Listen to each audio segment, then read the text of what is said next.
98 FM's Dublin Talks. Call 6797 981. And good morning from Adrian Kennedy. How are you this morning? It is Wednesday, the 4th day of Nov 2020, and we're here until midday today, and a lot of stuff to get through. But first off, I wasn't at all surprised to see the answer to this question.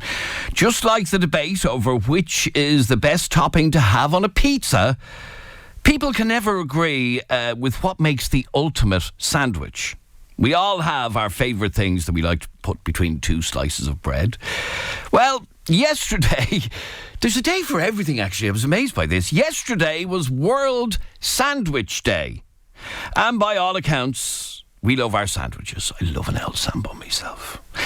Well, for most of us, 45% of people, now this actually surprised me, 45% of people say a sandwich is our favourite comfort food. I don't use it as a comfort food, I use it as my lunch. But here's the nation's favourite sandwich. Okay, the nation's favourite sandwich is a ham and cheese toastie. Yep, a ham and cheese toastie is the nation's favourite sandwich. But loads of people disagree. So I want to hear from you right now on 0877 98 98 98. What is your ultimate Sambo filling? What makes the ultimate sandwich? No matter how strange it sounds. So, for example, this sounds strange. I love both of these things, but not on the sandwich. Jeremy's favourite sandwich is chicken and beetroot. Ooh. Now, I like beetroot and I like chicken, but no, not on a sandwich. It makes it go purple and soggy. No. Anyway, that's his favourite. Aoife, who works with us on the show, likes ham, cheese and tomato. No, Aoife! A tomato has no place on the sandwich. Well, IMHO.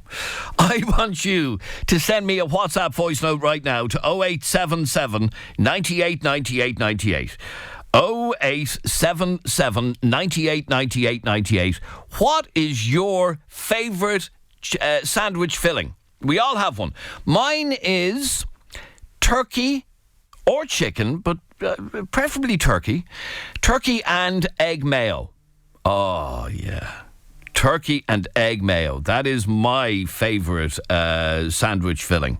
Turkey and egg mayo or chicken, but that would be my favourite. So send me a WhatsApp voice note right now, very quickly, to 0877 98 98 98. What is your favourite sandwich filling?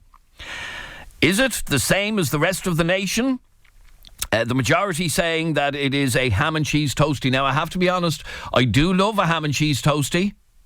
There's nothing wrong with it at all. And yeah, I would regularly have a ham and cheese toastie, but it's not my favourite. Tom is getting a bit too excited about his favourite sandwich. My favourite Sambo is banana sandwich on Brennan's white bread with Kerrygold butter. Oh. Now, I have to say to you, Tom, when I was a kid, I used to love a banana sandwich with a little sprinkling of salt on it. And I'll be honest, I haven't had it since I was about 11. But you've given me the go for it, and I might try a banana sandwich when I go home today with a little sprinkling of sugar on it. But I haven't had it since I was a kid. Now, Stephen, you're on 98 FM. How are you, Stephen? I'm not bad, Adrian. You? Good, not a bother, thank you. What is your favourite sandwich filling? The best sandwich out there, Adrian, has to be a hunky-dory buffalo sandwich. Hunky-dory buffalo crisps with mayonnaise. Best sandwich ever. With mayonnaise? Yeah. Oh. It'd be too dry with butter. You just ruined it on me with the mayo. No, I'm telling you, try it and you'll come back to me, I'm telling you. Now, I like, my favourite crisp sandwich is just Tato cheese and onion crisps with real butter, not your fake butter. No, yeah, like a bit of real butter in the old Tato. Yeah, you have to have butter with the old Tato. Real butter.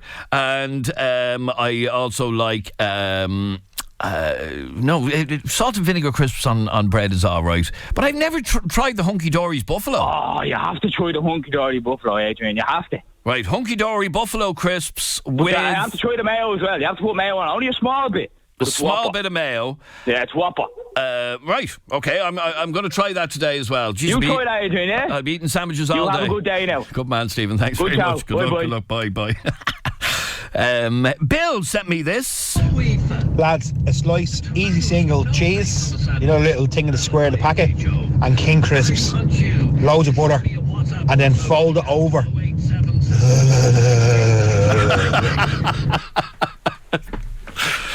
Bill, relax there, relax. Actually, there's a debate for another day. King crisps or Tato crisps? They're actually made in the exact same factory up in Ashburn, because they're all owned by the one company. But King or Tato? Yeah, we'll have that conversation another day. Keep them coming in. 0877 98 98 98 is our WhatsApp number. Send me a WhatsApp voice note with your favourite sandwich filling. Let's have a listen to this from Dwayne. Hi Adrian, yeah, my favourite sandwich is a King and cheese sandwich. Cheese and King together on 2 slices of bread, bleeding gorgeous. Oh, right, King again, by name. Yeah, King or Tato, King or Tato. I've always preferred Tato, I have to be honest. I've always been a Tato man. But like I said, they're made on the exact same production line in the exact same factory. But still people differ over King versus Tato crisps because they do taste a teeny weeny bit different. Jimmy, you're on 98 FM. How are you, Jimmy? Hello, Jimmy. Yeah. How are you, Jimmy? How are you doing? Good, thank you. I like a bit of mayo, yeah. A bit of egg mayo with ham. Hello, Jimmy. Turn down the radio there, Jimmy. Good man, you're hearing yourself again. Oh, here we go. This is the 10-second confusion thing. Jimmy! What is he at? Right, can you hear me there now? I was always able to hear you. Oh, right, sorry. Listen, mate. Go on. Yeah, hello. I like a bit of egg mayo. Ham. Jimmy, turn down your radio. A bit of egg mayo, a bit of ham, and a bit of lettuce. I tell you, it's nothing like it. Egg mayo, ham, and lettuce. Yeah, it's gorgeous. Now, you see, for me, egg mayo and ham don't mix. They just don't. No. Egg mayo and turkey or egg mayo and chicken, yeah. But not ham, no. Oh, nice bit of fresh ham there now and a nice bit of Brennan's bread. I tell you, it's nothing like it. And lettuce is for rabbits. It has no place on a sandwich. There's a bit of a rabbit in me anyway. So is there? Right, so ham, egg mayo and a bit of lettuce. Oh, yeah, we've got a little bit of red onion as well on it. Oh, red onion as well? Yeah, a little bit of red onion. It's nothing like it, man. I'm telling you now. Okay, so ham, egg mayo, salad or lettuce and red onion. Yeah, it's a dish. There's nothing like it. Okay, well, you see, I don't like lettuce. It's no place on a sandwich. None. No place on a sandwich, no. Well, I tell you, I'm not very good with your one, Adrian, to be honest with your banana and your sugar, was it? Yeah, banana and a little sprinkling of sugar, yeah. Oh, no, I wouldn't be with that at all. Oh, would you not? No, it wouldn't be for you. No. Oh, right, okay, right. Well, I'm going to try when I get home today. Thanks, Jimmy. Claire. Ham and cheese with a bit of chorizo toasted. Yep, pretty simple, but pretty good. Okay, pretty simple, but pretty good. Tony, you're on 98 FM. How are you, Tony? Morning, Adrian. How are you? I'm good, thanks, Tony. Tony, we all love a Sambo. Yeah. What's it for you? Toasted ham and cheese and banana. Toasted ham and cheese? And banana. And banana? And banana. Oh, and do you toast the banana? No, don't toast banana. No, toast ham and cheese is normal under the grill, nice grill sandwich. Yeah. Toast the banana up, put it across. Lovely. So you put your cold banana on your hot ham and cheese toasty? Yeah. And what's that like? Lovely. Absolutely lovely. Oh, right. Now, the odd day now, try a bit of brown sauce on it, actually. As well as with the banana? Yeah. Oh, no. Yes, you have to try. No. I got told that before. The wife was looking at me one day. She says, "What are you doing?" I'd say she was. So ham and cheese, grand, no bother. Even a bit of brown sauce with the ham and cheese. But then to throw a banana in on top of that. Yes, you have to. Yeah. What about lovely? What about a banana sandwich on its own? Yeah, that's okay. Yeah, with a packet of King Tato. Oh, with a packet of King Tato? Yeah. What's King Tato? King or Tato? King or Tato? No, King. Sorry. You meant to say King Crisp. I meant to say King Crisp, yeah. Dope. Right, all right, good man. Thanks very much indeed. Aidan sent me a message just to the King and Tato debate. Adrian, King aren't the same. They ruin them. Tato all the way, says Aidan. Yeah, it's the debate of the modern age. Brian is very specific about what he likes on his sandwich. Brennan's bread, ham and King Crisps are the best sambo going. I still have one every day. Ah, yeah. No, I wouldn't argue with that. Although I am a Tato man, King Crisps, I do like them as well. Ham, crisps, yeah, that'd be for me as well now, I have to say. Jamie, you're on 98 FM. How are you, Jamie? How's it going, Adrian? How are you? Good, thanks, Jamie. Jamie, what is it for you? What's your favourite sandwich topping? My favourite sandwich topping is peanut butter and cheese. Oh, I feel ill. Yeah, that's one of my favourites. Everybody thinks it's disgusting, but I don't know why, I just love it. Right. I put it together once when I was younger, when I was a child, and that's it. Right, now I have to be honest, I love peanuts, yeah? Love peanuts, but I can't stand peanut butter. I don't know why. I've just never liked peanut butter. So, peanut butter and? Cheese. Yeah. Interesting combination. They were two of my favourites when I was growing up, and I don't know how, I just one day put them together, and that was it. Blew my mind. And would you be like the rest of the nation? Do you like a ham and cheese toastie? Oh, of course, yeah. Definitely, yeah. You can never go wrong with a ham and cheese. That's mad. Thank you, Jamie. Here, actually, if you're listening to us and you happen to be from the north, I'd love to know if this is a thing, because I've been told that it is. Being served a Mars bar and apple sandwich. So this is a fella on Twitter who put up this post, okay?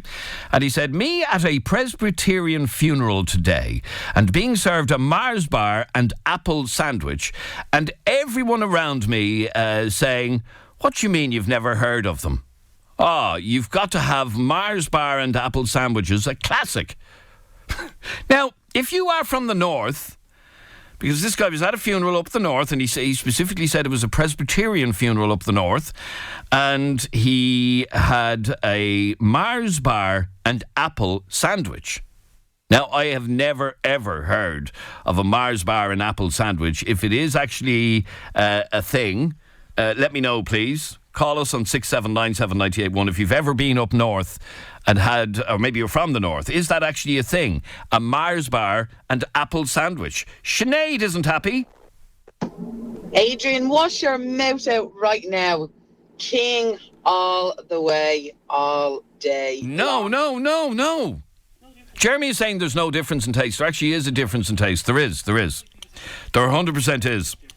There's so much of a difference in taste that in the factory they produce King Crisps on one specific day because it's very different from the recipe for Tato Crisps, apparently. So there is a big difference. Christine, you're on 98 FM. How are you, Christine? Hi, I'm good. How are you? Firstly, Christine, King or Tato Crisps? I wouldn't eat either, to be honest. Oh, right, okay. Would you eat a crisp? Yeah, I like Doritos, Skips, Beanies. Oh, right, but neither Tato nor King. Okay. Sorry? Neither Tato nor King. No. Something wrong with you, but anyway, okay. So, you also like Hunky Dory's buffalo flavoured crisps on a sandwich, do you? Yeah. Now, I'm going to have to try this. I think our... I prefer it with butter, though. Not with mayo. No, that just sounds vile. And a sandwich with real butter is a sandwich. It has to be real butter. None of that fake stuff. I don't know, the Hunky Dory is lovely. I always heat it up then as well. Like I heat it up with the cheese, the butter, and then put on the Hunky Dories. Oh, you really go hell for leather. Okay, you're the second one to mention Hunky Dory's Buffalo Crisps on the sandwich. I will definitely try that over the next day or two. Definitely do. Definitely will. Okay, thanks very much indeed. We'll squeeze in another couple. Everybody loves a sandwich. That's what I'm finding out now. Joey! Hey doing, guys? Joe here. My favourite sandwich has to be the good old chips, egg and beans, all homemade. Homemade chips, egg and beans on a sandwich. The old Ballymoon dinner. Can't beat it. Oh, Joey, you have me going here. Anthony. Adrian, how are you? I'm good. Tell me about your sandwich. Have you ever had a toasted egg sandwich in the triangular sandwich maker? Years ago. And you put ham- Jeremy's shouting in my ear, who even has a sandwich maker nowadays? I'll have you know, Mr. Jeremy, Lidl are currently selling them. I was that close to buying one yesterday, believe it or not. We call it the Windsor Special. Every new person that comes to Windsor Motors, I make for one. They've never heard of them before. Right, so a new member of staff joins Windsor and you make them a egg sandwich in a toaster, in one of those sandwich makers. Triangular makers, yeah. And do you crack the egg raw into the bread? Yeah, you crack the egg raw into it, mix the egg around, put a bit of ham and cheese in it, and it comes out perfect. Oh, that actually sounds nice. Yeah, try one and let me know tomorrow. Well, I haven't got a sandwich maker. Yeah, no, I saw one the other day, and I was that close to buying one, and I knew if I arrived home with one, my missus had hit me with it. So, but I think. And then at Easter, we get the Cadbury's cream egg and crack it into the sandwich maker, and it makes it for. No, that's just vile. Yeah, it's lovely. That's vile. All right, Anthony, thanks very much indeed. Michael sent me this WhatsApp voice note. Hey, Adrian, my favourite sandwich would have to be 2 slices of Brennan's white bread. Do you know the Kilmeaden cheese, the thick slices? Yeah. Brown sauce, YR brown sauce that is, and a packet of King all crushed in. Oh, lovely. Actually, there's another debate. Is it YR brown sauce, or is it Chef brown sauce, or is it HP brown sauce? For me, it's HP. I've always liked HP. Don't like Chef, don't like YR. HP brown sauce for me. And then when it comes to ketchup, it has to be Heinz ketchup. No other ketchup will do for me. And somebody just texted in about a coddle sandwich. Is that actually a thing? Michael. Hey, Adrian, my favourite sandwich would have to be I just played 2 this, slices of Brennan's. Yeah, I just played this. Dave. Hey, Adrian, can't come on. Lovely one for you now. Can't beat a crisp sandwich, but another one now. Brennan's bread, a bit of butter on it, and a slice of gatto chocolate Swiss roll in the middle of it. Oh my God. I tell you, don't knock till you tried it. My granddad used to have it, and we are all with pulse looking on him, but when you try it, there's nothing better. Thanks, Adrian. Thank you. Chocolate gatto on a sandwich. Siraj. Breakfast of champions. Nice cup of tea with a slice of toast, butter, jam and egg. Absolutely delicious. Oh yeah. God, people really salivated at the thought of a sandwich. What is this? This is Kerry. Hi Adrian, it's Kerry Lee here. My favourite sandwich is Brennan's bread with nice cold butter, bachelor's peas and ketchup. Oh my God almighty. Robbie is not impressed. Toasted ham and cheese with banana. Hang on a minute, that fella needs to be locked up. He needs to be sectioned. 100%. I know, ham and cheese and banana. Oh, I give up. This is Nolene. My childhood remembers cheese and jam, strawberry jam on top of the cheese sandwiches. It was a big favourite. Our cream crackers with red sauce. Used to love it. Actually, when I was a kid, Nolene, I used to have a ketchup sandwich. That was all that was on the sandwich, just ketchup. Michelle. Favourite sambo would be tomatoes on dry bread, because I don't eat butter, and tato. So tato on top. So tato and tomato sandwich. And my husband loves Monster Munch sandwiches smothered in butter. That is not a lie, I swear to God. It's disgusting. Spicy Monster Munch on loaded butter and bread. There you go. That's lovely, Michelle. Thank you. And she said she didn't eat butter. I always find it very strange when people have a sandwich without butter. And my own daughter, Laura, doesn't have butter and never has liked butter. Always has a dry bread sandwich. Ugh. A couple more. This is Lorraine. Favourite sandwich, Brennan's bread, real butter and slices of tomato with a bit of salt. It's Lorraine here. Love it. Thank you, Lorraine. Rona. Hi, Adrian. I have to say my favourite cold sandwich would be chicken or turkey with coleslaw, beetroot, rocket and chili heat wave Doritos. Oh my God. Yum. And then a hot sandwich would be a fried egg and marmalade. Yum. Fried egg and marmalade? I don't know what's wrong with y'all. Somebody texted in, I'm ashamed of our nation with some of these sandwiches. Orla! Hi Adrian, I love all sandwiches, but one of my favourites is a toasted cheese toasted cheese with an easy single and Coke and noodles on it. Delish. Wow, okay. Adrian. Hey Adrian here. I worked in a deli for years and there were some weird people or weird things people were looking for on their rolls. But the strangest one I came across was a man that used to have coleslaw and banana roll. Right, okay. Adrian, they're all saying Brennan's bread, but they should be saying Brennan's batch bread. Yeah, Brennan's batch bread. Oh, there's nothing nicer. And by the way, can I just tell you, it just shows you we all like a Sambo. We've been doing this programme 6.5 years, and that is the biggest response we ever had to anything on the show, ever. Yeah, Brennan's bread, real butter, and digestive biscuits on a sandwich.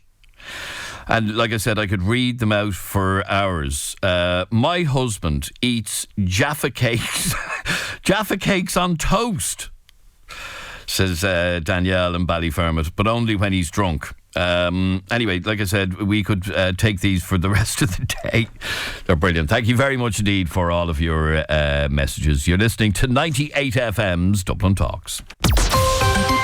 The sound of the city, from Kilbarrack to Kiltiernan. This is 98 FM's Dublin Talks with Adrian Kennedy. Our telephone number is 6797981 if you want to get in touch with us. Now, next on the programme, if you were listening to the programme, what day is today? Wednesday, on Monday, you would have heard us talking to a lady called Grace. And Grace told us the awful story of how her house in Drogheda was broken into 2 weekends ago. They ransacked the place, robbed a load of stuff. But one thing that they robbed that she just can't get over, you can get over some possessions, but there are others that you can't, is a tiny little gold baby's bracelet. And just in case you didn't hear the story, Grace is on the line again because we have a development of the story. Grace, good morning to you again. Good morning to you. Firstly, the reaction to your story the other day has been unbelievable, I have to say. Yeah. I don't know if it's managed to source the bracelet yet. I don't think it has it? No, it hasn't. But I'm so grateful for everybody for sharing the story, sharing and keep sharing. It's just been very overwhelming for me. Very, very. For people who may not have heard you on the other day, remind us about your story. Your little boy, Jordan, sadly passed away at 6 weeks old back in 1997. Yeah, in July 1997 of sudden infant death syndrome. And I'm very sorry. But I had a lot of stuff belonging to him, but this precious bracelet was stolen on me 2 weeks ago, and it's very sorry. Adrian, this morning. I had a very bad day yesterday. I'm not surprised. I'm really not surprised. It's okay. So this little small, tiny little gold bracelet that would fit on an infant's wrist had your son's name on it, Jordan, and on the back of it had his date of birth. Yes, it was the 25th of the 5th, 97. As a little infant, before he passed away, he wore this bracelet. He did. And this is your favourite, most special keepsake of Jordan. My son, yeah. And when your house was broken into 2 weeks ago, it was, along with other stuff, it was stolen, and that's the one thing that you really want back. Yes, it's the one thing I really and truly want back. Even yesterday, I put it in peel out for people, whoever, even throw it into my garden, put it in my letterbox. I've been checking my letterbox. I've been checking my garden most days through 4 or 5 times a day. Hoping against hope that somebody will have a conscience and actually give it back to you. Yeah, and throw it in. Yeah. All right, as we said, the search for the bracelet continues, and ideally we want this bracelet back. But after you were on the show the other day, Grace, we were contacted by a man called Ken from Boyne Jewellers, which is at Scotch Hall in Drogheda. And Ken, good morning to you firstly. How are you, Adrian? How are you doing? Ken, thanks very much indeed for reaching out to us. No problem.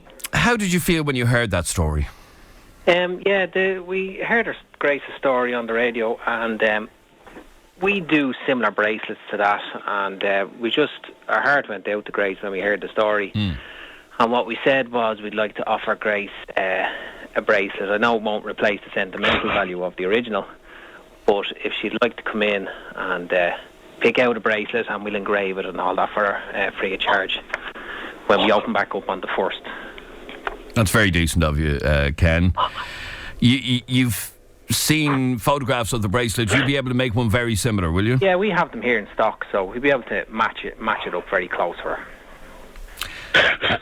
And Grace, I know it's not the exact bracelet that Jordan wore before he passed away, but it's something, I suppose. I just lost so much. Oh my God.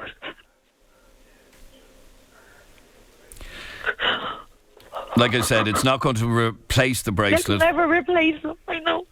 But it's something, isn't it? Yeah. Ken, you heard Grace on this programme the other day, and we heard the story, you can hear and it's something we've spoken about on this programme before, about how the death of a child never leaves you. And 23 years later, Grace, I suppose having that bracelet stolen has brought it all back again. It's like yesterday, I was speaking to my mum yesterday, and I cried and I cried and I cried in my mother's arms. It was like reliving the moment all over again, and reliving the time. And that's how you just can't. You take your time, Grace. Like I said, I'm really grateful to you, Ken, for that offer. And you know yourself, and you said yourself, it will never replace the bracelet, but it's at least a token to continue to remember him in the absence of getting the actual bracelet back. I can't thank that man. Ken, thank you. There's no problem at all, Grace. Yeah, it's just a token gesture that we like to make, and hopefully that'll give her some sort of comfort, and we'll look after that for her. No problem at all. All right, we'll put you in touch with each other. You're obviously closed at the minute because of level 5, although your workshop is still open. Is that right? Our workshop is still in operation, so she can contact us by phone, and we can send her a couple of photographs, and we'll get something sorted for her in the next week or so. Thank you so much. No problem at all, Grace. Ken, you're a star. We really appreciate it. Thanks very much indeed for reaching out to us, and we'll put you in touch with each other straight after the show today. All right, thanks very much indeed, Ken. That's very decent of you. That is Ken from Boyne Jewellers, and they are on the first floor of Scotch Hall in Drogheda. And when they reopen on the 1st of December, please give them your support. Okay. Now, a lot of people, again, Grace, very touched by your story, and again, despite what Ken has offered, and that's very decent of him, we still really want. Really want to get the actual bracelet back. Yeah. That's the point. Adrian, thank you so much. You're very welcome, for Grace. highlighting the story. Yeah, no problem at all, and I'm delighted to be able to help in some way. And like I said, that's very nice of Ken to reach out in that way. And we're going to keep in touch with you. We're going to keep this story out there. And I know for some people, it's only a little bracelet. This isn't just only a little bracelet. Little bracelet. No, everything to me. Yeah, absolutely. And like I said a moment ago, this brings everything back. And I can hear the pain 23 years later. Still there. Never leaves you. Never, ever, ever leaves me. And I've just gotten the message. I don't know who this person's name, but you might be able to relate to this. It says, Jordan... this is from Nuala, by the way. Jordan is my godmother. Jordan is my godchild. Grace has never gotten over his death. My heart is broken listening to her crying. Love it. And I just want to play one WhatsApp voice note for you, Grace. Just bear with me for 1 second. Okay. Hi, Adrian. I'm absolutely heartbroken for that lady. Whoever has that bracelet, do the right thing. Anybody who knows where it is, give it back to her. I'm absolutely bawling here in the kitchen listening to her. My heart goes out to her. And all our hearts go out to her. The story has touched absolutely everybody, Grace. And again, much and all, as Boyne Jewellers have very kindly offered to try and replicate the bracelet with the same engraving on it that was on the original. Ideally, we want the original back. I want the original back, and I am so grateful. I am very, very grateful to Boyne Jewellers for what they're doing for me. People have been so kind. So if anybody has any information that will lead to the recovery of this tiny little gold baby's bracelet, please drop it into Drogheda Garda Station in an envelope or whatever. Just please return it to her. Any update from the guards at all, Grace? No, not really. Just to send me a letter that's still ongoing and that they're trying their best. And right. As I said, we're going to keep in touch with you over the next couple of weeks, and if nothing else, we'll at least get some sort of a replica of it from Boyne Jewellers. Grace, thanks for talking to us again. I know this is very, very difficult for you, and I really appreciate you talking to us. And fingers crossed, with the power of radio and the power of social media, we will get it back to you come hell or high water. And I know an awful lot of people in Drogheda listen to this programme, so please spread the word. We want to try and get that bracelet back, and please share the video from our Facebook page on Monday if you haven't shared it already. Grace, thanks very much indeed for talking to me. Thank you very much. Thank you. Bye bye. All right, there you go. Not awful. Isn't it just heart-wrenching? This is 98 FM.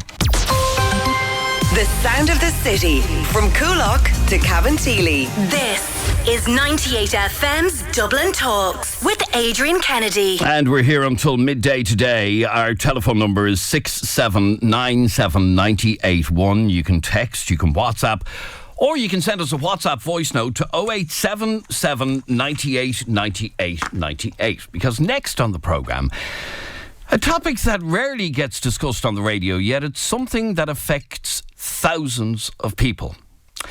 Growing up in a household where a parent is abusing alcohol. If you grew up in a household where one of your parents, or maybe both, had an alcohol abuse problem, how difficult of a childhood was it? How difficult is it being brought up around regular alcohol abuse? In Ireland, get a load of this. I was really shocked by this figure that was revealed today. In Ireland, It is estimated that 200,000 children are living every day in homes impacted by alcohol use, and that a further 400,000 adult children live with that impact throughout their lives. And we're asking, what should be done to protect children from alcohol abuse? Is it possible for someone with an alcohol dependency to still be able to raise a child properly? Well, if you grew up in this situation, I'd love to hear from you on 6797 981, or contact us by WhatsApp on 0877 98 98 98. How has living with an alcoholic parent or parents affected you in the long term? And do you believe it's just as harmful for a child to see a parent regularly drinking alcohol in the house or being drunk? Call me right now on 6797 981. I'm joined on the line by Dr. Sheila Gilheany, who is the CEO of Alcohol Action Ireland, to tell us a little bit more. And Sheila, research by yourselves yesterday shows that in this country, an estimated, as I said, 200,000 children are living every day in homes impacted by alcohol abuse. That's quite a big figure, isn't it? It is. It is unfortunately a huge figure, and we have that figure is actually quite well established already. It's something that has been out there for quite some time, and and it is based on previous research work. So the focus, in fact, of our work is, well, what can we do, for those children? What actually is, what would be of help? And particularly in this case, we're actually looking at it from an education point of view. That when those 200,000 children come into school every day, what's the response, I suppose, that can be given to them? Or how can we best support them? Now, you say that 200,000 children are living every day in homes impacted by alcohol use. At what stage does it get to a worrying level of alcohol use? Because most adults use alcohol. Yeah, I suppose we're talking about harmful use of alcohol, and when you have families where people are drinking well in excess of what you would call the low-risk drinking guidelines, and we're talking well in excess of that when we're coming to this. So there would have been studies done actually on what's called harm to others. There was a report out a couple of years back ago, The Untold Story, which actually did surveys, and asked people how many people in your environment or, in your home are affected by drinking in the home. And it's from those surveys that we've actually been able to get the figure of 200,000. Okay, so these are children who are living in homes with an alcoholic parent or a parent that is drinking above the recommended limits. Yes, you see, I would say, and even, the term alcoholic or being dependent on alcohol, for many people, you don't even have to necessarily have a dependency, although, of course, unfortunately, there are many people in the country who do have that, but people can be drinking at very harmful levels without necessarily being dependent, but, they're still causing, significant harm to others around them. And one thing that's very apparent to us, when we would read stories from adult children who have grown up in this situation, just the level of, I suppose, despair that there is, and the trauma that these children do experience, because on many cases, the love is still there. There's still all the child-parent relationship is there, but it's on very shaky grounds, where the child is very unsure about, well, who's going to be there when I come home from school today? Is it the loving parent? Is it the parent who's there for me? Or is it the parent who is just not able now to be present for me at this time for whatever reason, around their drinking? And, we have certainly seen children who would be, having to take on very adult responsibilities in the home, maybe looking after younger siblings, sorting out the basics of the household, things are going on. In many cases, you have some children will be coming into school the next day very tired, haven't had a proper dinner, haven't had their breakfast going out, have maybe sorted out everybody else in the household, but who's been actually looking after that particular child. You'll have other youngsters, and they'll maybe act out that wee bit in the classroom. Their behaviour is just sending a signal that they're in trouble, and they have been traumatised. And what we certainly see from research is that, when you grow up with that uncertainty and with that trauma that is there, unfortunately, it is in itself a gateway for those children to experience all sorts of other difficulties. That could be mental health, that could be physical health, it could be difficulty with relationships, their own emotional development. And very sadly, unfortunately, it can lead to addiction problems as well within the next generation. And it's something that many people will talk about, that intergenerational problem that will arise. Now you state that 400,000 adults who were children living with parents with alcohol issues bring that into their adult life, and as you just said, that has all sorts of implications for them as adults. Yes, that's true, and we've worked out those figures on the basis simply of the population, during over the last number of decades, and it's just been, I'd say it's just a statistical analysis that would say that. But that's, those figures are really no surprise. I mean, we certainly know that, around about half the population in Ireland do drink at harmful levels. This isn't a surprise at all. And if you were to talk to in any community up and down the country, people understand, people do know that there are families where there is this level of trauma going on. The problem is that while we know it, we kind of turn a blind eye to it. I think almost collectively we're in denial about it. And actually sometimes that denial is in the family as well. There is very much, can be a feeling of keep quiet about it, don't talk about it, because there is a shame that comes from it. So you can both know something and not want to know it at the same time and keep it hidden. And that does sort of leach out as well into a wider community where we don't want to face the reality of what high level of drinking in Ireland, what it actually means behind the scenes in the families. Now, you mentioned that a lot of adults are drinking above recommended limits, problem levels and so on. But what about the effect that drinking adults has on children? They may not be alcoholics, they may not be drinking too much, but when they get drunk, does that have an effect on children to see their parents drunk?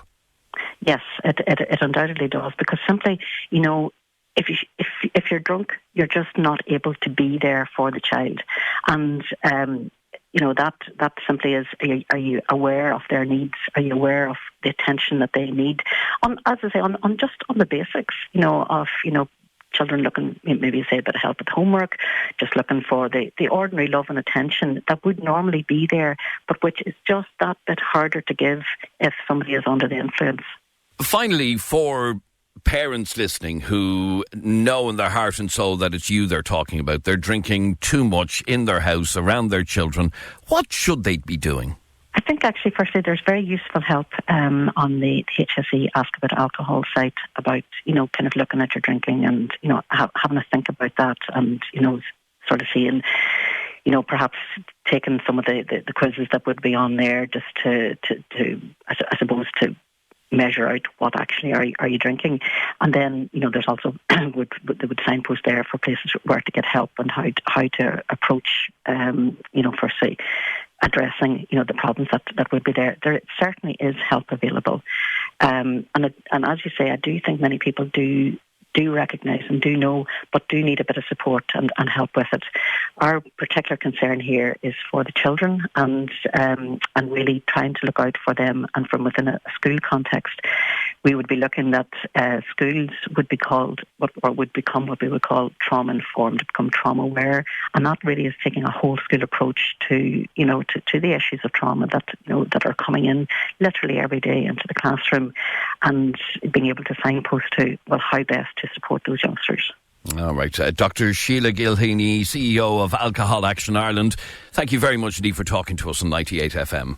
Thank you. And I'd like to hear from you on 6797 981. You can text, you can WhatsApp, or you can send a WhatsApp voice note to 0877 98 98 98. I want to find out if you, when you were a child, were affected by alcohol use or abuse. Share your story with us, because apparently, listening to those figures, 400,000 adults to this day live with the the effects of alcohol use and abuse when they were children. And I'd also like to find out how you feel about parents being, they may not have drink problems, but parents being drunk in front of their children. Do you think that has an impact on kids? Or is it something that every kid sees at one stage or another and sure it does them no harm? Maybe that's your opinion. I got a message in a moment ago and it says, I grew up with an alcoholic father. It was horrific. He was an alcoholic and my mum was angry due to it. It made for a horrible childhood. I mean, that's very, very sad to hear. As I said, if you've been affected by this, call us right now on 6797 981. We want to just talk about the impact that it has on adults, the effect of their parents drinking either very heavily or regularly drunk. And is it ever acceptable, in your opinion, for a parent to be drunk in front of their child? Call us on 6797 981 or send me a WhatsApp voice note to 0877 98 98 98. And as I said, I particularly want to hear from you if you have been affected by this. We'll take a very quick break. We'll come back with more of your calls in just a moment. 98. It's 11 o'clock across Dublin. Good morning. This is Adrian Kennedy. This is 98 FM's Dublin Talks. And this is Laura with Wednesday's top headlines. Thanks, Adrian. Good morning. Joe Biden's campaign has pushed back on Donald Trump's false claims he's already won the election. The US president says the vote is a fraud on the American people and he's prepared to go to the Supreme Court over the result. Joe Biden's campaign manager says Trump's statement is outrageous, unprecedented and incorrect. Counting is continuing with the result still too close to call. An investigation has been launched after an axe appears to have been used during a fight in Dublin. 3 people have been hospitalised following the assault at around 2 p.m. yesterday. Footage online shows a bicycle being thrown at a man while another appears to be hit in the head with a hatchet. And a priest in Cork has claimed in a parish newsletter COVID-19 is no more dangerous than the seasonal flu. The Grona parish says the virus is not the killer people are being led to believe. It says it's deplorable that Mass can't be celebrated publicly. And now you're up to date on 98. 98 FM's Dublin Talks. Call 6797 981. And good morning from Adrian Kennedy. We're here until midday today. Now, a lot of reaction to what we've been talking about, and that is the effect on children and those children when they become adults of living with alcoholic parents. I just got this message a moment ago and it says, I grew up with alcoholic parents and lost my mum last year to alcohol.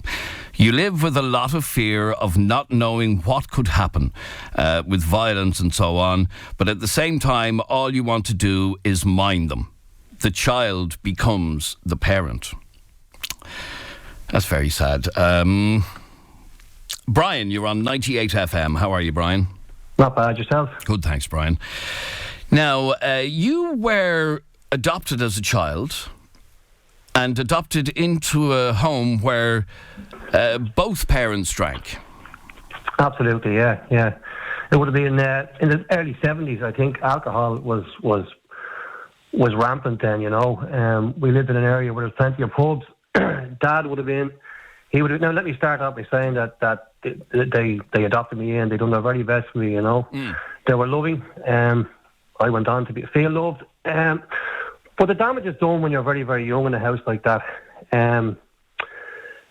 which makes the transition from being a child into a young adult really, really hard, if not impossible at the time, unless there's an intervention. Because you become the parent, because Dad's lying on the sofa pissed drunk. Then you'd have... The mother would have been just a home drinker. So that would have been secreted, you know. But everyone kind of knew Dad was an alcoholic. And there was no violence in the home or anything like that, but it was wrong and it felt wrong, you know. But when I grew up then, I think the damage is done when you get to a realisation that what's happening in your home isn't normal. So when you visit another house and you see families sitting around the table eating, you think that's wrong. That's weird what they're doing, you know. Because you don't have that at home. You have dysfunction. So I think I was lucky enough in the sense, well, it took to the late 30s to get something done about it, because I was aggressive, I was angry, I was acting out all this stuff, and now I'm an adult. The world sees me as an adult, but I'm actually inside a hurting child who never got the intervention, you know. And we were talking about, the long-term impact of living with alcohol as a child, and you obviously believe it has had a fairly strong impact on your life. Oh, massive impact. To the extent, my youngest now, she's 18, but when she was having her, like my communion and my confirmation, both were in the same pub. They were in the same pub. It was all alcohol. I was just sitting in the corner, you know, and I don't remember too much about it. I've just been in the pub, and everyone was drunk. And even at night time, the dad would bring people back to the house. They'd all be drinking. 2 o'clock in the morning, we woke up, and I heard your last doctor saying that kids going to school tired. I was that kid. I was going in tired, and it's maybe laughable that we got away with it, but I went to school with a little thing called a baby power whiskey bottle. That's what Mam drank, and that was full of milk. Really? Yeah, you went to school with a little naggin bottle? A smaller naggin bottle, yeah, but a whiskey bottle, yeah, with milk in it. That was, I know you were talking about sandwiches earlier on. Sugar sandwiches wrapped in paper, and the little bottle of milk in a whiskey bottle, and there was no... You know, you wouldn't get away with that now, which thankfully you wouldn't get away with that now. It'd be a trigger straight away for a teacher. But yeah, that was how it went. But to get back to the other thing there, does that go unnoticed? Well, nothing was ever said. As I said to you, alcohol back then, it was a normal thing. Everyone drank, I think. You know, well, the bulk of people, I knew everyone to drink. I thought it was normal. I remember going to a friend's house one day, and I knocked up to his house, and he opened the door, and his older brother was trying to close the door. His mother was lying on the floor, and he turned around and he just said, I knew it was drink. I knew she was drunk. And he said to me, oh, she just fell off the chair. And I just said, rather blazingly, James, you want to come down to my house? It's far worse. So it was normalised. That didn't stun me in any way. I see another boy's mother lying on the ground. I thought that was normal, you know. And what is your relationship with alcohol now? I suppose early on in the late teens, when I realised it was wrong, I got very angry. Mixed emotions is the biggest thing, you know. I wasn't allowed to cry, because if you cried, you were a little sissy, all these things. So I pent up all the stuff from years ago, and I let it loose with alcohol at 15. I hung around with another guy, a friend of mine, who came from similar back. We attracted each other, similar background, and we just drank all the time. And that went on to early 20s, and then I started working properly then, and I've always worked since. But you carry it around with you, and again, the biggest problem I had was the mixed emotions. When I felt sad, like tears would want to come, but no, the anger came to block the tears. So I'd be aggressive all the time, you know. So I was completely confused until a friend of mine who went through addiction himself, serious addiction, he intervened and he just said, "Look, you need to get help." He says, "You're very angry all the time, and you know." And I would be headstrong, you know, at the best of times. But I did. I went through a bit of counselling, and I done a year of counselling, and which I believe every human being needs. Everyone needs to get stuff off their chest, you know, just to get it out there. But I met this wonderful woman who done the counselling with me, you know, and even on days I didn't want to go, I challenged myself to go down. But she was amazing. She was amazing, and I started telling her stuff about the counsel, telling her things that happened when I was a kid and all that. She just said to me, you know, I went in one day to her and I said to her, "Look," I said, I don't have anything to say today, but I want you to retell my story. And she went, "What?" She said, "I want you to retell me. I'm going to pay you, but I want you to tell me everything I've told you, because it's, and I'm not challenging you that you're doing your job," which she did. And she told me she cried about 6 or 7 times. She put her hands to her eyes when I told the story, because I had no emotion to it. I had no attachment to it. I was just telling the story like I was reading from a book.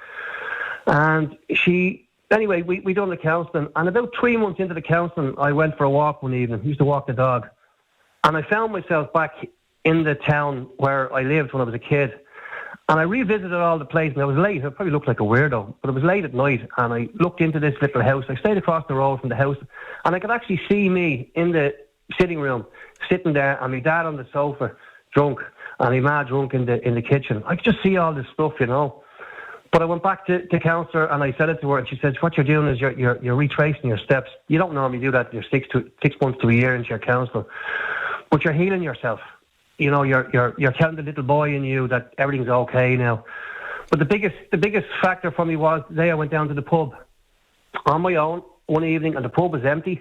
I was into the lounge and I sat at the bar and I asked for a pint, and I just looked into the corner and I stared into the corner.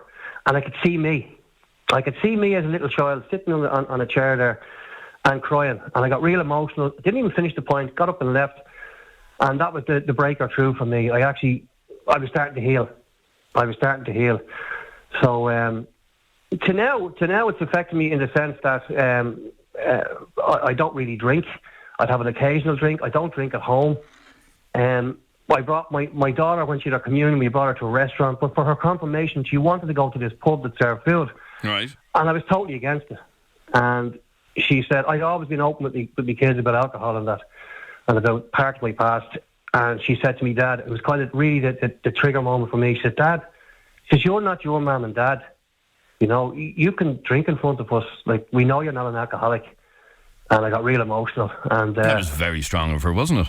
Yeah, for her confirmation day, and it was like I had to. And did you go? I did go to the pub, yeah, and I sat there, and you know, I didn't drink.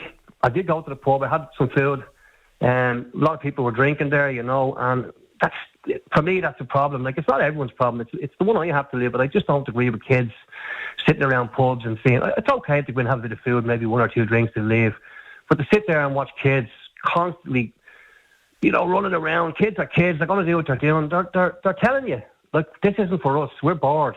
You know, it's not about you. This is our day. It's our confirmation, our communion. What are you sitting here drinking for, making a big session out of it?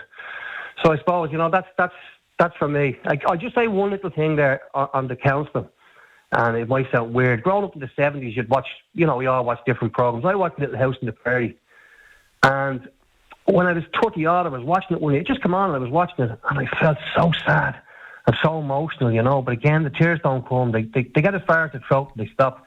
Then the anger kicks in and it stops you from crying. And I went down and I was telling the counsellor this, and she just looked at me. She said, "You know why that makes you feel emotional?" I said, "I have no idea." She said, "That's how you wanted to envisage the proper household when you were growing up. You thought that was life." Yeah, and in fact, for all of us, if we looked at that show, it all looked so happy, and all of us had certain things in our own childhoods that weren't as perfect as life was in Little House on the Prairie. They seemed to have the idyllic life. Yeah, the idyllic life. One of the stranger things about this whole conversation that I'm discovering as we're talking is the amount of people who seem to carry a degree of shame over this. And I've gotten loads of messages in the last few minutes, and most of them saying, I don't want to go on the radio because I don't want to be identified, which means that part of their past as a child living with an alcoholic parent is something that they just don't talk about. It's something they need to talk about. They because you're not going to get well. You may think you're just surviving, basically. You're getting through life and you're doing what you're doing.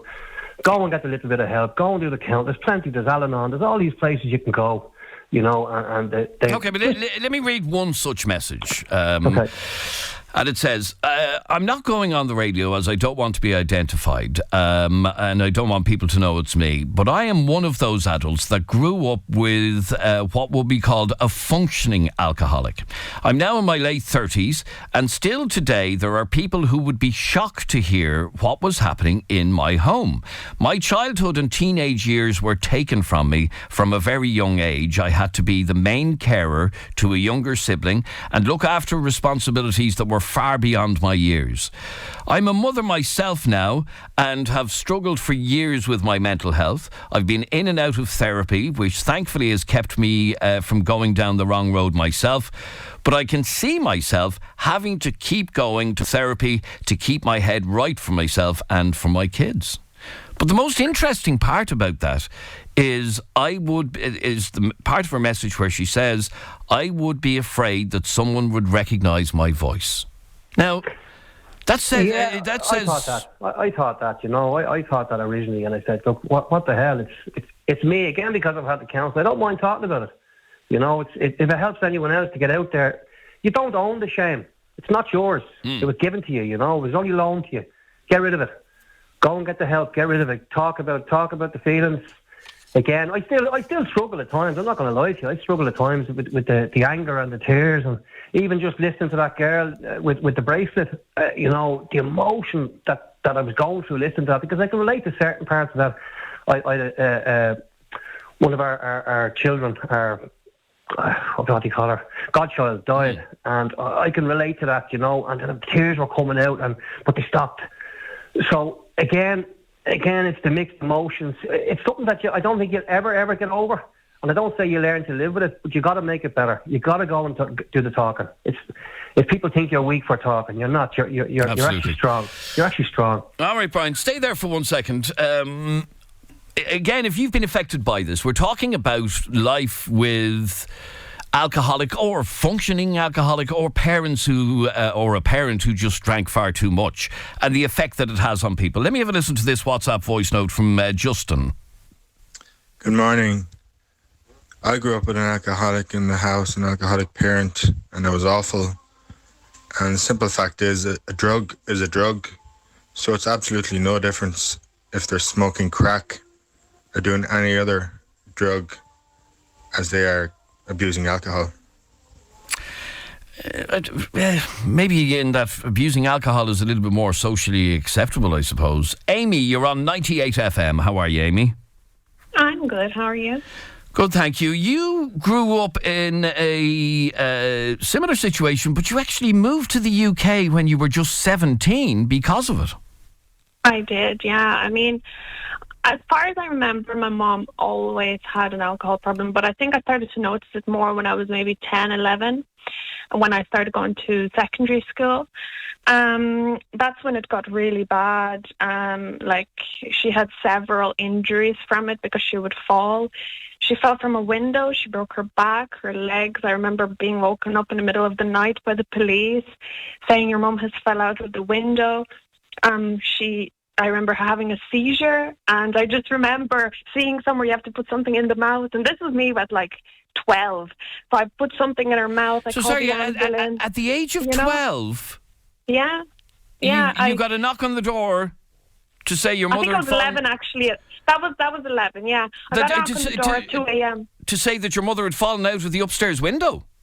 Yeah, from the second floor. She broke her back and her legs, and I had to go in the middle of the night with the police to the hospital. And yeah, I don't even know how this got missed in the school. But because I was always so happy in school and always very compliant, I just thought they asked me, how's your mom? And I was just like, oh, she's fine. Yeah, everything's okay. It was never mentioned that it was because of her drinking, you know. But I do wonder how Tusla or somebody never got in touch or contacted, like, what the hell is going on there, you know? And I assume you'd make your own way to school. You would. Yeah, I had to walk to an hour and a half and an hour and a half back because my mum didn't drive. Yeah, I walked 3 hours every day to school. I got my food ready, you know. I got my clothes ready. There was never an issue. I was very like a good child because there was no one there to look after me. So I'd be doing my own food. My homework was always done. I always studied, you know, and I worked really hard because I wanted to get away from it, which is what I did. But even growing up, like, I can relate to all these people that spoke there. Like, I was never a child. I used to fight with my mum trying to take her a bottle of alcohol from her. I used to stalk her because I knew the way she'd be going home. And I know she's passed an off license, so I would go out after I'd come back from school and stalk her to see if she would be going in to get alcohol so that I would know if she's going to be drinking today. And like, it has affected me so much because you'd be coming home, and if you're a child and an alcoholic, you know the minute they come in whether they drank or not, even if it was just a sip, right? And I just remember every day thinking, what's it going to be? Is she going to drink or not? And when I would see that she's drunk, you just feel like so deflated. You think, like, would you not rather spend time with me, help me with homework, talk to me? Is drink really more important? Like, I felt so worthless and so, like, nothing. You know, I'm not important. I'm nothing, basically, you know. And it's affected me so bad. I still have anxiety. I'm on antidepressants. I go to counselling, and there's always this constant fear, constant anxiety about everything. Have you taken that feeling into your adult life that you weren't wanted as a child, that you were the alcohol was more important than you were? Absolutely. I think it has affected my relationships, and the sort of partners I choose and how I go about in these relationships. Sometimes I think I'm the toxic person because, it's just way I behave. Yeah, it can hardly be your fault that you lived with... It's not my with... fault. Yeah, but yeah. But I grew up with it. That was since I was probably born. I just noticed it more when I was bigger.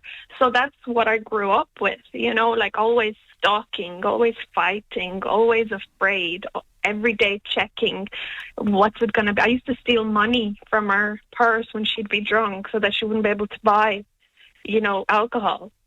So, it's just what kind of life is that for a child? Looking after your parents. It's no sort of life for a child is the reality. And when I read today, I was really shocked to see that an estimated 200,000 children in Ireland are living every day in homes kind of like you were reared in.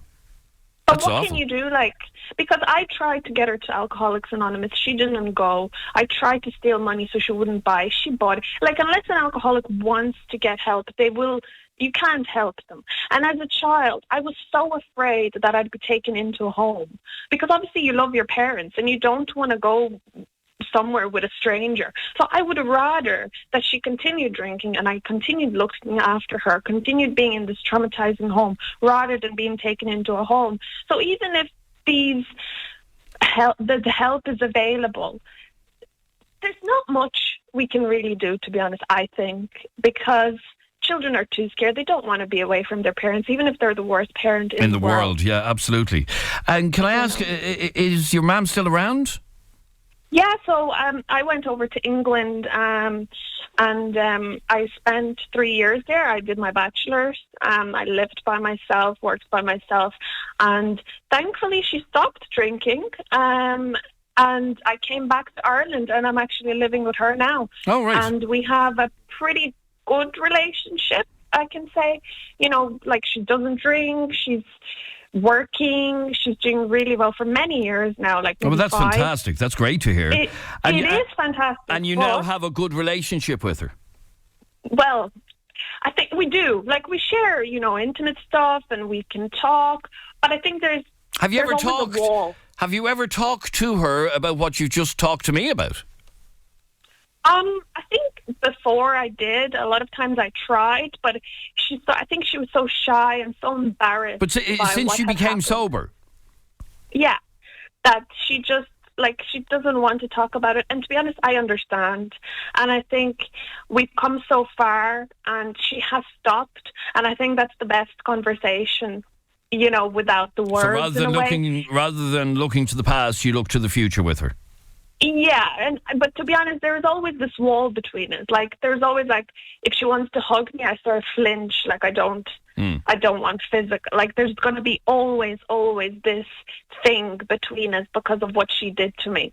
And it's not that I'm angry, but you do sound a little bit. You do sound a little bit angry. I resent it. I resent the fact that she put me in that situation. She made alcohol more important than me, and I will probably never forgive her for it. And I think she knows it, Amy, I really appreciate you sharing your story with us. And what I'm hearing today is that even in a situation where your parent eventually gives up drink and all of that, and you can mend some sort of a relationship with them, it does have a long-lasting, lifelong impact on that child as an adult. And that's what I'm hearing from you. Even though I appreciate your strength in saying we leave the past in the past, but there's always that thing there somewhere, isn't there? 100%, yeah. Great to talk to you, Amy. Thanks very much indeed. Thanks so much. Bye. A lot of messages coming in on this. And sorry, lads, what was that name of the caller that we didn't get their number properly?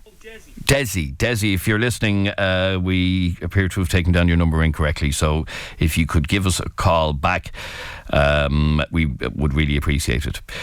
Adrian, and again, this one says, please don't read out my name. I grew up with my dad being a functioning alcoholic. He was an engineer, so money wasn't a problem.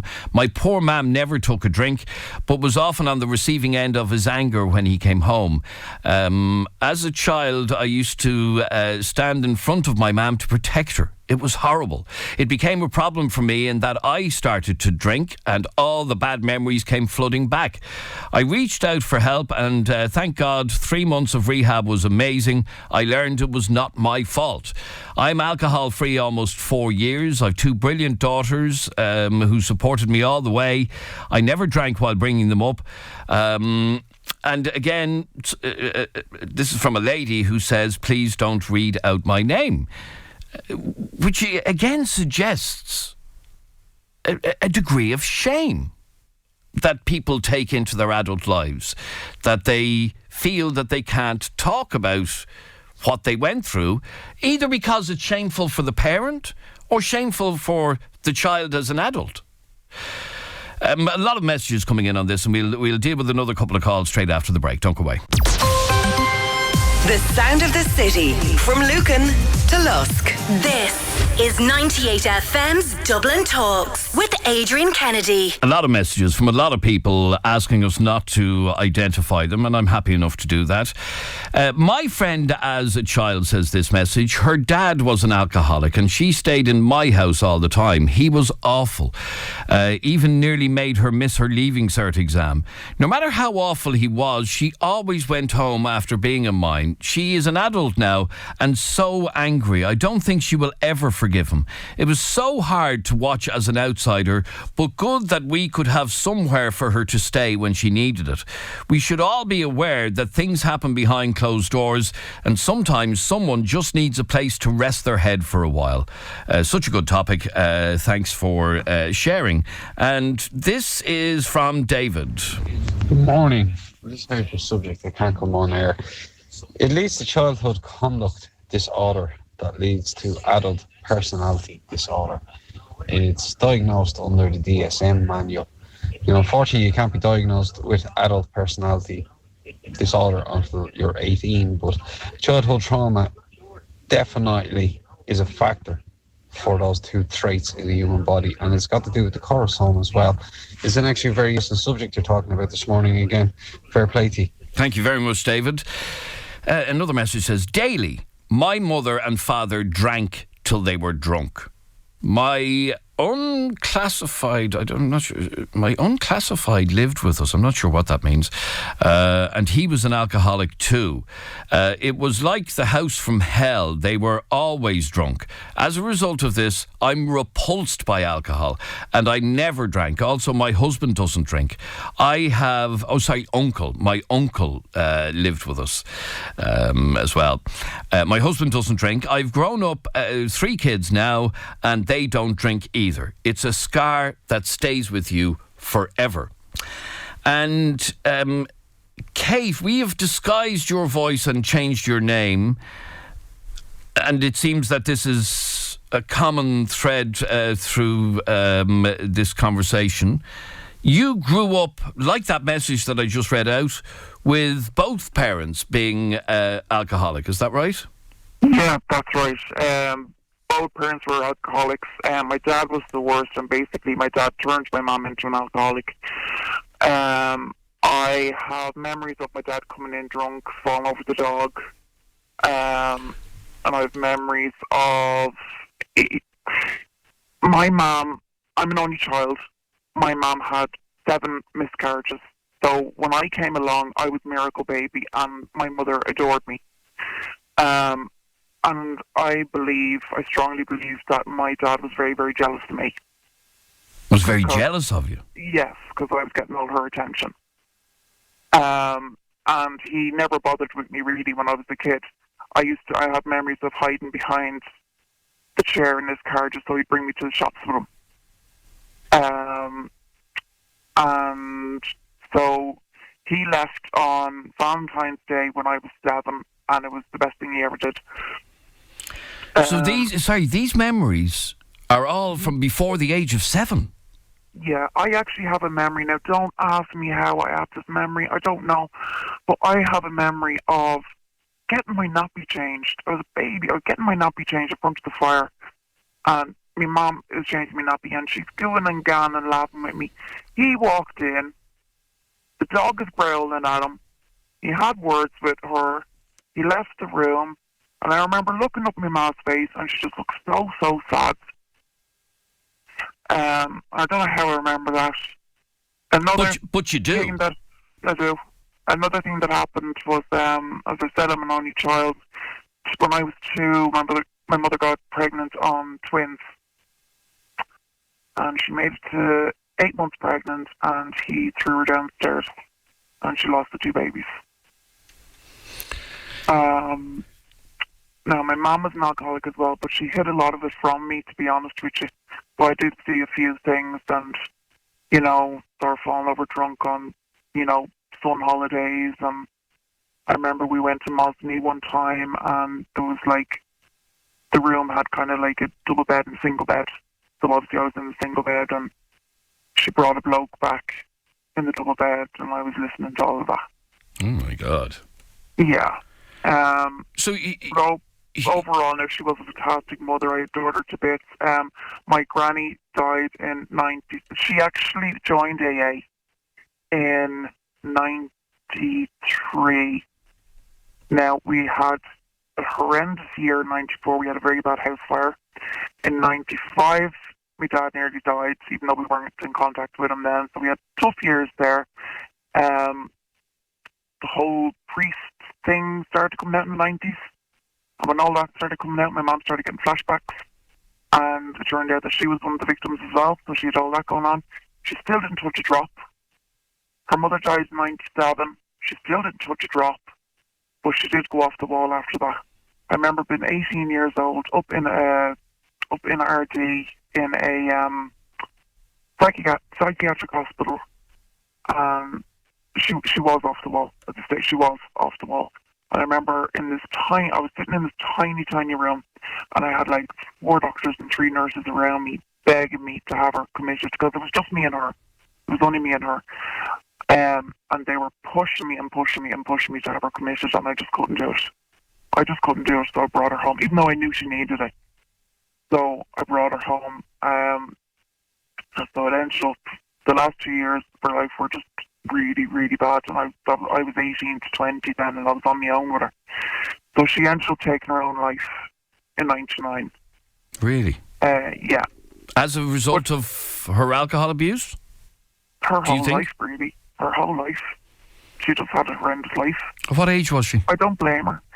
It was 13 days before her 51st birthday.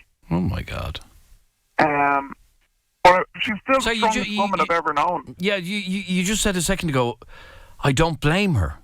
No, I don't blame her. No, I never blamed her.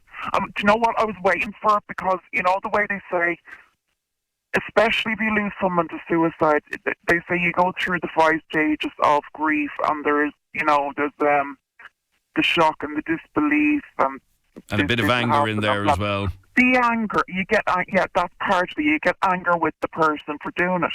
And I knew this, and I was waiting for it to come. But I never got angry with her. No, I got angry with everyone else. Trust me, I got angry with everyone else. The day she died, I hadn't seen my dad in 3 years, and I hadn't seen my auntie in 2 years. Because my auntie was very much I'll just cop on, there's nothing wrong with you, and what will the neighbours think, and, you're not depressed, you're just been a drama queen, and all this kind of crack. They were a horrible, horrible family. Just horrible people. My auntie just completely ditched me everyone just ditched me after the funeral. I was on my own. So my dad was still drinking then. He turned up at the house that night. I wouldn't go out to him. He came to the funeral. I wouldn't talk to him. So my dad are back in touch now, past 9 years, in 2011. And the first thing I asked him, my first was almost 2 then. And I said to him, are you drinking? And he says, no. And I said, okay. I said, well, if you ever go back drinking, you're not getting anywhere near her. So he actually came over on the 11th of the 11th, 11. So we call that our anniversary. And ever since then, we have a great relationship. So things are going really good with my dad now. I always say I've been on a few times. He's in Germany. But yeah, the two of them were major drinkers back in the day. So yeah, so I know I have an addictive personality and I'm very aware of it. I can get addicted to things very easily. And I have done, but I've caught myself and pulled myself out of it. And do you speak to people about this? No. Why? No, I have done there. I tried to commit suicide 3 times myself. Now the last time was like nearly 20 years ago, and I'm on the strongest dose of Prozac. I had a bit of a breakdown there about 6 years ago, and I was admitted. So I do suffer with depression myself, but I'm okay right now. Once I take my antidepressants, I'm fine. But yeah, I definitely do. But I think no, I never heard the words at the time. But personally, I think she was bipolar. But now maybe she got diagnosed with that and didn't tell me. But I strongly believe that she was bipolar. She had all the traits, really, the overspending and the highs and lows. And don't get me wrong, that we had great times. And I can hear that, and I can hear you speak so fondly of her. I adore her. She's my whole world. Despite everything. Yeah, no, I absolutely adore her, and she was my whole world. And I'll never lose, apart from my own 2 kids, I'll never feel that grief again. But yeah, like it wasn't easy. It wasn't easy, but she was. When she was good, she was amazing. You know, but there were hard times. My dad, I ditched him when I was 14. Then he nearly died in 95, so there's a bit more contact then.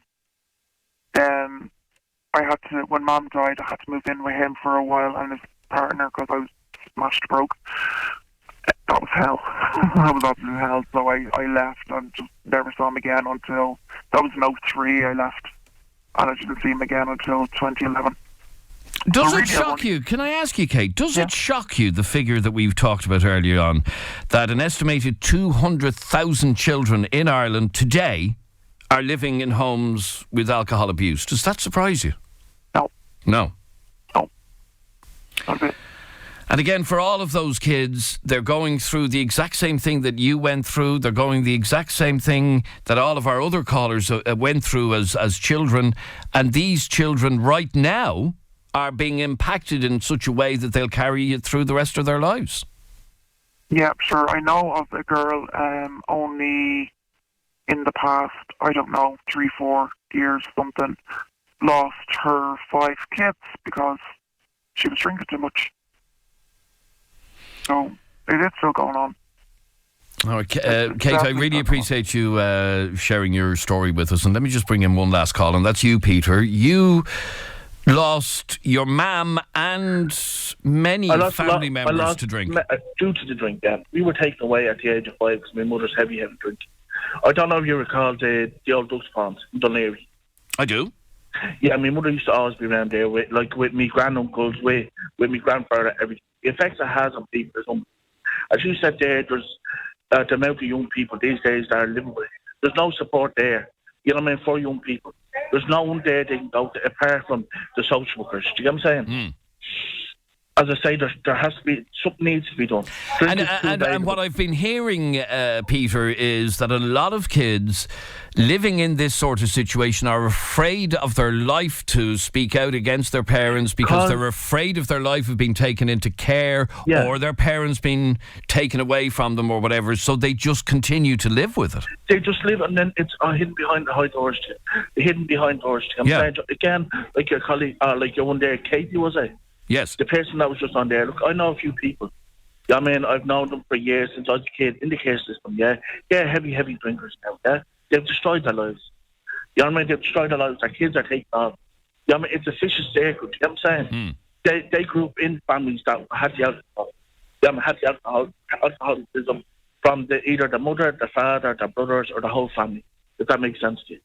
And it's a destroyer. There's too much drink available here in Ireland. Never mind Ireland, worldwide. And can I ask you what you have carried into your adult life? To be honest with you, loneliness, because I hated my mother. My mother was my life, don't get me wrong. Yeah, I would have done anything, but my mother chose to drink over us. Do you get what I'm saying to you? I can remember walking down the street as a child. You'd see my mother, locked out of her head. You know what I mean? And you would be too embarrassed.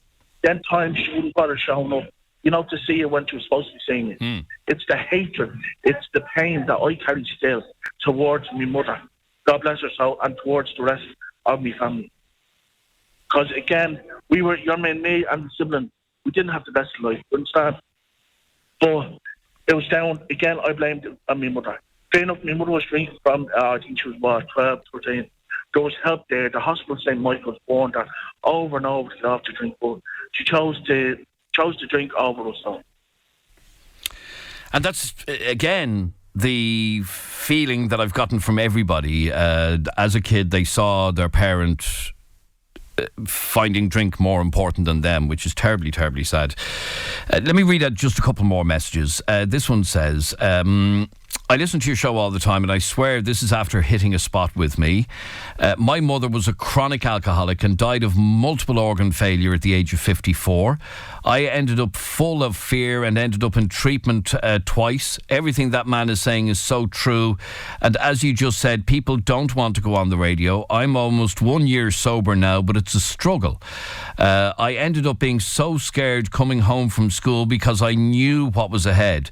My dad wasn't a drinker and died before my mum, so as soon as I got the chance I moved out. I've one brother and he's now a chronic alcoholic. He's nearly 50, but I don't talk to him because it's too hard. I ended up blaming myself for everything.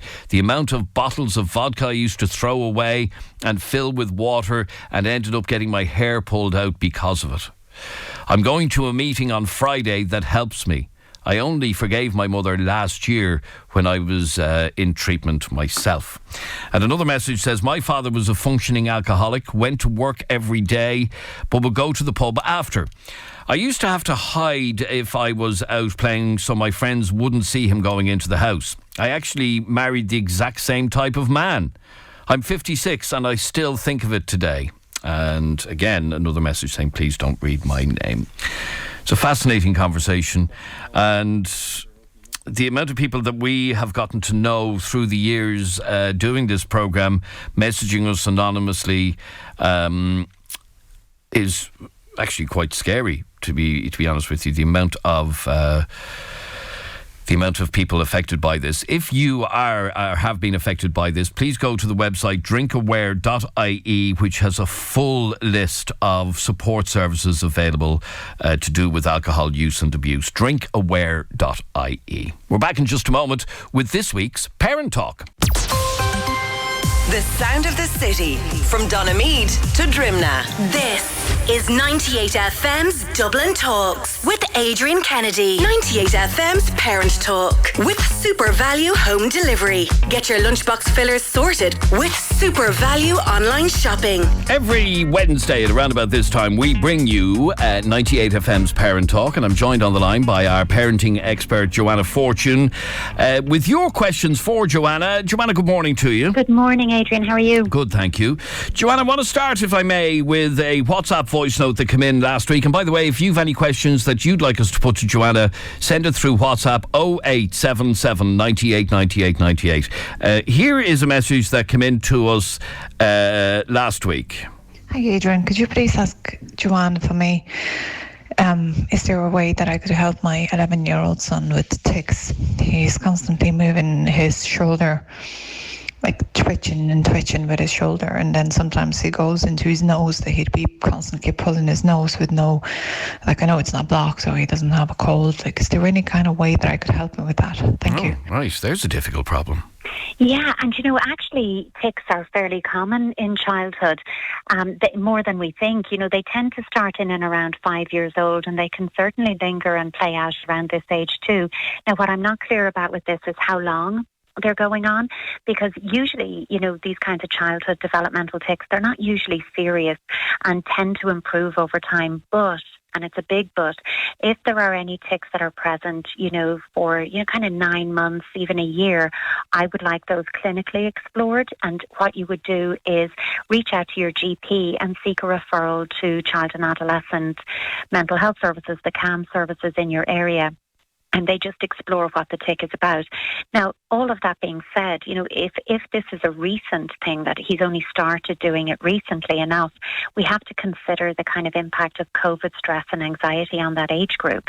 We spoke briefly before about how it's really this middle childhood into early adolescence age group that are really affected by the, loss of their peers and all of that, because their important hub of social development isn't parents and siblings, it's their peer group at his age. So that also could be playing a contributory role. So a part of me saying, have a look at it, see how long it's been going on. If you're very worried about it and you're like, actually, it's been here quite a long time, reach out to your GP straight away and have that explored. They'll refer you onwards. But at home, even while you're waiting, because all of those kinds of referrals and waiting to be called for an appointment, they take time, you can use distraction. Don't say don't do that and stop twitching because you're just bringing attention to it, but use a distraction like, hey, can you come help me do something? Can you come help me get something? Let's throw a ball between us, something that's going to put the shoulder and the hands into play so that they're not available for what he's using them for. You could also do what I'd call match and regulate play. So play with him that he's your mirror and he has to copy everything you do. So, you flap your arms, you touch your nose, you wiggle, you jump, you spin around. He has to copy you, basically. And you're just securing that engagement, that he's taking his physical behavioural cues from you, and it should be enough to distract and re-engage him in a different way. I'd also be doing a little bit in... Sorry, I've just gotten a message from that mother. Okay. And she says it's a long-term thing. He has it for over a year. So it's not just COVID related. Yeah, then I would definitely, to that mum, be saying, reach out to your GP and have it clinically explored. And all that is that somebody who works in child and adolescent mental health services will explore what the tic is, the patterns of it, is it pervasive over the day, how is it impacting on his life, and give you some very practical techniques and perhaps work with him about techniques to manage that so that it goes. I still think what I was saying about the play, though, to that mum, do it at home anyway. Your match and regulate, your mirror. I'd increase a bit of lotion work as well, particularly because he's doing quite a bit of touching his nose. So doing a bit of nurture play. And look, for an 11-year-old, I'd make that about thumb wrestling. Play thumb wrestling, but put lotion on your hands first, so you rub lotion in his hands too. So there's the tactile transfer of lotion, and you're doing a flippy game of thumb wrestling, because there's lots of skin-to-skin touch and good close contact with that as well, that you can play with him at home. And I think that should help to lower any residual anxiety that might be there. It's going to help him take his behavioural cues from you, but because it's going on longer than a year, I really do want you going to your GP with it. All right, very good. Thank you very much indeed for that. And then another question that came in to us last week. My 3-year-old son hates wearing coats and jackets. He screams when we try to put them on if he's going outside. He also hates brushing his teeth and gets very upset when we try to do it. I've tried everything I can think of. Oh, and it's so frustrating as a parent, when you're trying to get, they have to wear a coat, it's really cold, and they can't go to bed without their teeth brushed. And there are things that we really need them to do. And it's also at 3 years old, a toddler's, domain to be, do you need me to do that now? Well, let's just see, and to get quite controlling about it themselves. A couple of things about both of those, though. When it comes to the coat wearing, because it's such a common one, we have to remember toddlers' body temperature is different to us adults in general because of, a layer of fat beneath the skin, but also they move quicker than us adults. They're running around, they're jumping, they're exploring, they're doing exactly what they should do, but it can make them hot and uncomfortable. So if we force the coat on, they tend to associate it negatively with wearing coats is uncomfortable, wearing coats is sweaty. But if we leave it on but open and zip it up a little bit later, when they've felt a bit of cold, they begin to associate it with comfort. Okay? Just generally speaking now. As well, when it comes to coats and toddlers, because they are quite sensitive, I'd be aware of the material, and if there are any tags or anything like that that could be providing an irritation, because you might be able to quickly address those. But it could, as I was saying at the start, be a power play, which is very typical at this age, where little guys they're trying to seek control of themselves and their environment. So instead flip that and use the control and say to him, not let's put on your coat or will you wear a coat, but say, hey, which coat do you want to wear, your blue or your red one? So yes, you get control, but it's which coat you wear, not if you wear a coat. Or you could bring the coat with you in the car or at the buggy and have it to hand so that when he's looking for it, hey, I need my coat. Oh, yeah, there you go. It's there, okay? Because then he'll feel like I've had some control on that. Now, all of that being said, there are times you're like, no, I really need them to wear the coat. So I think sometimes leaving the zip open for a little while until they feel a bit of a chill and trying to do it in a comfort way. Teeth is another really common thing. It's not dissimilar to the coats. So again, you're going to kind of play with this because you're saying, look, you've tried everything. So I'm going to give you a few things and there might be something in there. Play copying. You brush your teeth at the same time and you're looking at each other in a shared mirror so they can copy what you're doing. You could say, oh, I'm just going to use the brush to check if there's any stuck food so you get no cavities. And then while you're checking, you could say, you can just have a sneaky little brush as well while you're at it. Yeah, exactly. But you could say, there's no food in there, but I think I see a monkey, a cheeky little monkey, and I have to chase him round your teeth and catch him so you can move the brush around. Be quick. Be quick is the key with toddlers, and maybe sing a song while you're doing it. All right. As always, Joanna Fortune, thank you very much indeed for joining us. And if you've any questions that you'd like us to put to Joanna next week, send us a WhatsApp to 0877 98 98 98. I can see quite a few coming in now. And that's it from Parent Talk, 98 FM's Parent Talk with Super Value online shopping, supervalue.ie. We're way out of time. Thank you for joining us. We're back with you again tomorrow morning at 10. Barry Dunn is on the way with some great music in the next hour like these. Shower you with all my attention. But tonight, baby, I got heaven on my mind. 98 FM.